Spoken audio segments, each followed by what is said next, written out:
ஐயா வணக்கங்க ஐயா. வணக்கம், வணக்கம். ஐயா இந்த 61 நாட்கள் பலன்கள் பார்த்துட்டு வந்துட்டு இருக்கோம். ஸோ அந்த வரிசையில் இன்னைக்கு நம்ம பார்க்கக்கூடிய ராசி மிதுன ராசி. ஸோ மிதுன ராசிக்கு இந்த 61 நாட்கள் எப்படி இருக்குன்னு சொல்லுங்கய்யா. நல்லா இருக்கு. காரணம் என்ன அப்படின்னா, அ அதாவது சனியினுடைய உபாதைகள் வந்து தொழில் சார்ந்து இருக்கு. ம். தொழில் சார்ந்து அலைச்சல் படுறதுனால தப்பு கிடையாது. அதனால் அது ஒரு நல்லா இருக்கு.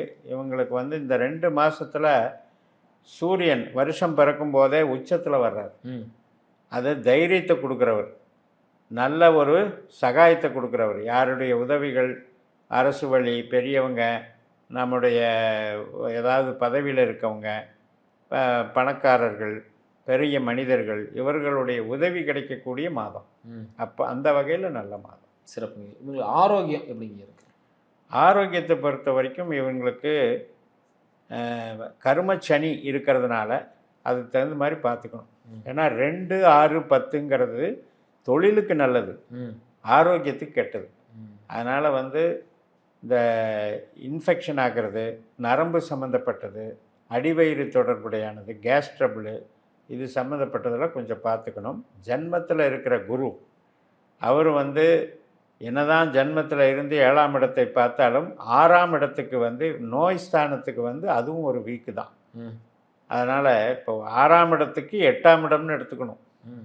நம்ம ராசியில் இருக்கிற குருவை.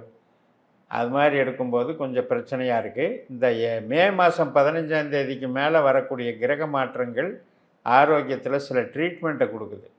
அதனால் ஆரோக்கியம் ஒரு 50-60% யாருக்கெல்லாம் திசாபுத்தியில் சூரியன், சந்திரன், செவ்வாய் இது மாதிரி திசாபுத்தி நடக்குதோ அவங்கெல்லாம் அந்த பரிசீலனை பண்ணிக்கிறது நல்லது. கொஞ்சம் ட்ரீட்மெண்ட்டையும் ஃபாலோ பண்ணுறது நல்லது. பொருளாதாரம் எப்படிங்க இருக்கு? பொருளாதாரம் ப்ரொடக்ஷன் லைனில் இருக்கிறவங்களுக்கு ரொம்ப ரொம்ப பலமாக இருக்குது. ஒரு கன்ஸ்ட்ரக்ஷன் லைனு மற்றும் உதிரி பாகங்கள் தயாரிக்கிறது, இரும்பு சம்மந்தப்பட்ட தொழில், இது மாதிரி அத்தனை விஷயங்களும் நல்லா இருக்குது. அதில் வேலை பார்க்குறவங்களுக்கும் ஒரு அமைப்புகள் நல்லா இருக்குது. இப்போ யாருக்கு வந்து ராகு திசை குரு திசை நடக்குதோ அவங்க வந்து ஐடி லைன்லேயோ அல்லது மூளை உழைப்பு சார்ந்த பணிகள், கலைத்துறைகள், கம்யூனிகேஷன் மற்றும் இப்போ நம்ம செய்தி விளம்பரத்துறை இது மாதிரி லைனில் இருக்கிறவங்களுக்கு ராகு திசை குரு திசை இருக்கிறவங்களுக்கு சப்போர்ட்டாக இருக்குது. அதே மாதிரி ப்ரொடக்ஷன் லைனில் இருக்கிறவங்களுக்கு சனி திசை புதன் திசை புத்தி நடக்கிறவங்களுக்கு சப்போர்ட்டாக இருக்குது. இப்படி நீங்கள் பிரித்து ஐடென்டிஃபை பண்ணிக்கலாம். எது எப்படி இருந்தாலும் தொழிலுக்கு வந்து பாதிப்பில்லாத இந்த 2 மாதங்களுக்கும் பாதிப்பில்லாத மாதமாக எடுத்துக்கலாம். பாதிப்பு பெருசாக இருக்காது. சனியின் தாக்கம் கம்மியாகுமா? சனியின் தாக்கம் வந்து அலைச்சலை தான் கொடுக்கும், தொழில் இருக்கும். இப்போ ஓவராக வேலை வருதுங்க, ஆனால் வேலை ஆளுங்க பிரச்சனை, கரண்ட்டு பிரச்சனை, ஏதோ ஒன்று தாமதமாகுது, என்னால் ரெடி பண்ண முடியல, அவஸ்தைப்படுறாங்க இல்லையா, அதுதான் அலைச்சல் கொடுக்குமா இல்லையா, தொழில் நல்லா இருக்கும். இந்த மன வாழ்க்கையும் இந்த உறவுகளும் இப்படி இருக்கு. உறவுகளை பொறுத்த வரைக்கும் குருவினுடைய பார்வை சிறப்பாக இருக்குது. அதனால் குரு பலப்படுத்துவார். இந்த 2 மாதத்தில் இப்போ முதல் சித்திரை மாதத்தில் அனைத்து விதமான சப்போர்ட்டும் கிடைக்கும். திருமணம் சார்ந்த சப்போர்ட்டு, குழந்தை பிறப்பு மற்றும் குடும்ப உறவுகள், பெற்றோர்கள் உறவுகள் எல்லாமே, நண்பர்கள் கூட நல்ல ஜாலியாக இருக்கக்கூடிய அமைப்பு. இந்த ஒரு மாதம், அதாவது ஏப்ரல் 15லேருந்து மே 15 வரைக்கும் ரொம்ப சிறப்பாக இருக்குது. அதுக்கப்புறம் கொஞ்சம் செலவினங்கள் இருக்குது. 2வது பார்ட்டு, 2வது 30 நாள், அதில் வந்து செலவினங்கள் வந்து அதிகமாக இருக்குது. அது ஒரு சிலருக்கு ட்ரீட்மெண்ட்டு சார்ந்த செலவுகளாக வரும். இப்போ ஒரு சிலருக்கு ஏற்கனவே எனக்கு வழக்குகள் நடந்துக்கிட்டு இருக்குது அப்படின்னா அது வழக்குகள் சார்ந்த செலவுகளாக வரும். ஒரு சிலருக்கு வந்து கடன் வாங்க வேண்டிய நிர்பந்தம் ஏற்படலாம். அது தொழில் கடனாக இருந்தால் பாதிக்காது, நல்லா தான் கொண்டு போகும். ஸோ ஃபஸ்ட் ஹாஃபில் ஆரோக்கியத்துக்கும் உறவுகளுக்கும் மிக மிக சிறப்புங்க. அதே மாதிரி திடீர் பிரச்சனைகள் வந்து கஷ்ட நஷ்டங்களும் வருமா? அதுக்கு வந்து நம்ம எடுக்க வேண்டிய ஸ்தானம் வந்து 4, 8, 12, அதாவது கன்னி, மகரம், ரிஷபம். இப்போ நமக்கு 12ஆம் வீட்டில் இந்த நான் சொன்னபடி அந்த மே 15லேருந்து கிரகங்கள் வர்றதுனால அந்த இதில் வந்து திடீர் பிரச்சனைகள் யாருக்கு வரும் அப்படின்னு கேட்டால் செவ்வாய் திசை, சந்திர திசை. மெயினாக இந்த 2 திசைகள், சூரியன், சந்திரன், செவ்வாய், இந்த 3 திசைகள் வர்றவங்கள ரொம்ப ரொம்ப கவனமாக இருக்கும்.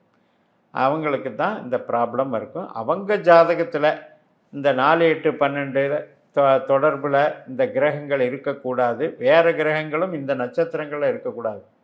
கன்னியிலேயோ மகரத்திலேயோ ரிஷபத்திலேயோ வேறு கிரகங்கள் இருந்து திசை நடத்தினாலும் ஆரோக்கியமோ திடீர் பிரச்சனைகள் பாதிக்கப்படும். இப்போ ஆரோக்கியத்தை சார்ந்து திடீர் பிரச்சனை வருதுன்னா, நான் சாதாரணமாக நோயின்னு போனேன், பெருசாக ஆப்ரேஷன் பண்ணணுன்ட்டு வந்துருச்சு, அதுதான் வந்து பிரச்சனைன்னு சொல்கிறது.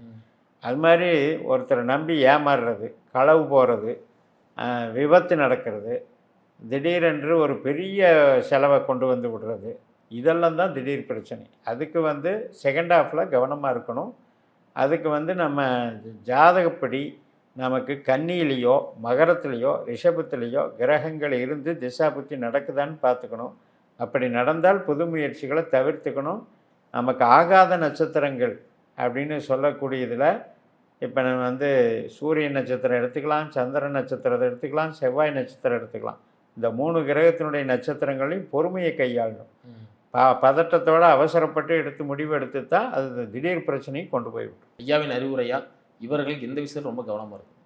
நிச்சயமாக இவங்களுக்கு வந்து கருமச்சனின்னு சொல்கிறோம். அதனால் வீட்டில் வயதானவர்கள் அவர்களுடைய இதை பராமரிப்பை கொஞ்சம் நல்லா பார்த்துக்கணும். ரொம்ப இப்போ பெரியவங்களாக இருக்கலாம், தாத்தா பாட்டியாக இருக்கலாம், கொஞ்சம் நல்லா பார்த்துக்கணும். ஏன்னா ஒரு அவங்க பார்க்காம நம்ம ஒரு பக்கம் நம்ம வேலைன்னு சுற்றிட்டு இருப்போம், அவங்களுக்கு வந்து அது பாதிப்பாக இருக்கும். அதை வந்து ரொம்ப ரொம்ப கேர் எடுத்து பார்த்துக்கணும். அதுலேயும் செகண்ட் ஹாஃப் இந்த மே மாதம் ஃபுல்லாக மே டு ஜூன் வந்து கொஞ்சம் நல்லா பொறுப்பெடுத்து பார்த்துக்கணும். அவங்கவுங்களுடைய ஆரோக்கியத்தையும் பார்த்துக்கணும். அவங்கவுங்களுடைய ஆரோக்கியத்தில் நீங்கள் ஃபிட்னஸாக இல்லை அப்படின்னா அது வந்து இந்த உஷ்ணாதிக்க பிணிகள் மட்டும் இல்லை, அவனுக்கு வந்து சுரப்பிகள் சம்மந்தப்பட்டது. இப்போ ரிஷபம் அப்படின்னா கழுத்து பகுதி, அதில் வந்து த்ரோட் இன்ஃபெக்ஷன், இஎன்டி ப்ராப்ளம், இது மாதிரி சுரப்பிகள் தைராய்டு போன்ற சுரப்பிகள் சம்மந்தப்பட்டது, அதெல்லாம் கொஞ்சம் பார்க்கணும். மெயினாக நமக்கு ஆரோக்கிய ஸ்தானத்தில் உள்ள நட்சத்திரமே குருவும் சனியும் தான். இப்போ அந்த குருவும் சனியுமே வந்து சொந்த நட்சத்திரத்தில் பலமாக இருக்காங்க. அதனால் ஆரோக்கியத்தை ஒரு தடவைக்கு 2 தடவை செக் பண்ணிக்கோங்கன்னு தான் அறிவுரை சொல்லுங்கள். சிறப்புங்க, சொன்னீங்க. மீண்டும் அடுத்த காலம் சந்திக்கலாம். நன்றி.